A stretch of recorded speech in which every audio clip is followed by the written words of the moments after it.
Hello, my name is Mariah Wickham. This is my final presentation project for Business 343, Employee and Labor Relations from Liberty University. Next slide. The grievance discussion I picked to cover is Case 1. Carol Fern has been employed by Bainbridge Borough for 18 years as a tax clerk. The tax clerk position in Bainbridge Borough is part of the bargaining unit represented by Local 10 of the American Federation of State, County, and Municipal Employees. When Carol Fern and her husband found out that she was unable to conceive, they decided to adopt a child.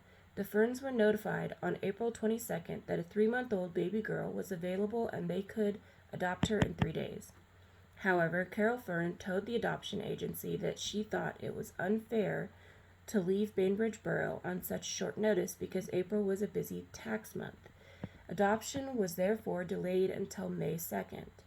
On April 27th, Fern requested 2 weeks of paid vacation for May 2nd to May 17th. This request was granted. The day before she was to return from her paid vacation, Fern asked for 6 months of unpaid maternity leave, which was denied. Next slide.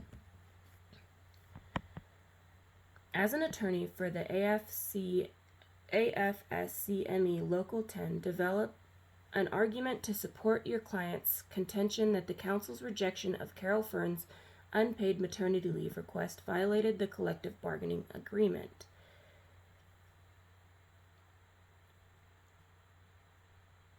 Next slide. Here is a little history of the American Federation of State, County, and Municipal Employees. It was formed in 1932 in Wisconsin as Wisconsin State Employees Association.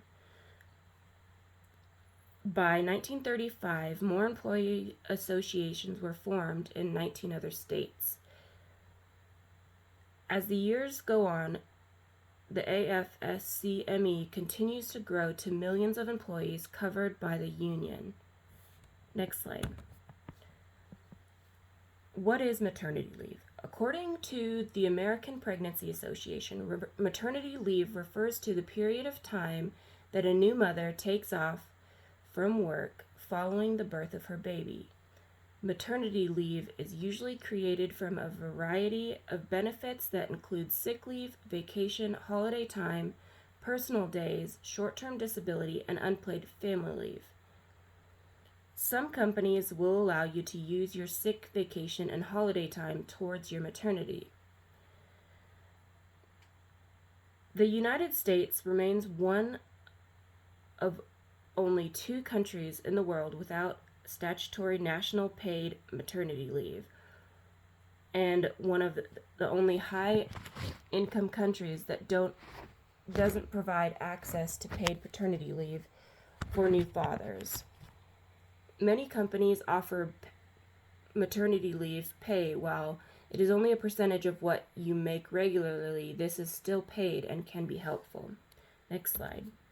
Family and medical leave. Employers must provide eligible employees with up to 12 weeks of unpaid leave each year for any of the following reasons: the birth of a child, the placement of a child for adoption or foster care, the care for an immediate family member with a serious health condition, or to take medical leave when the employee is unable to work because of a serious health condition.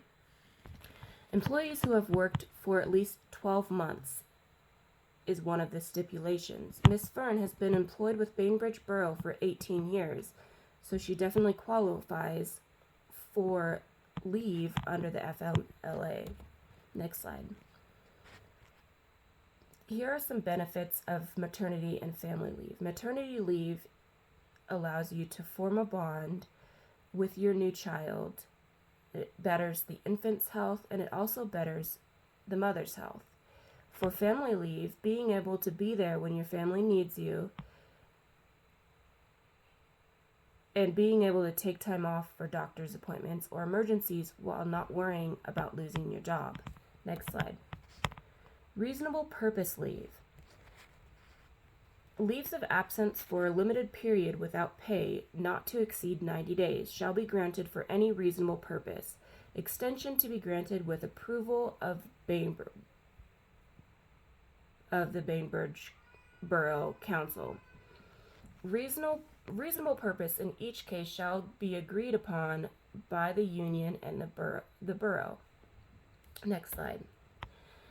By granting Miss Fern the same amount of time off as maternity leave, it can be seen that they do not have a problem giving Miss Fern the time off work. It seems the council does not see Miss Fern the same as a maternal mother that would qualify for maternity leave in their eyes. Next slide. Our plan of action. The council has discriminated against Miss Fern by not viewing her as a mother. The council needs to reassess the decision of not granting Miss Fern maternity leave. The FMLA clearly states that adoptive parents are eligible for maternity leave.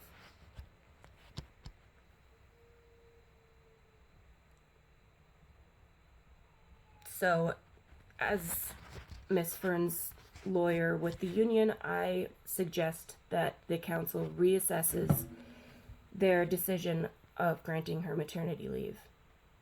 Thank you.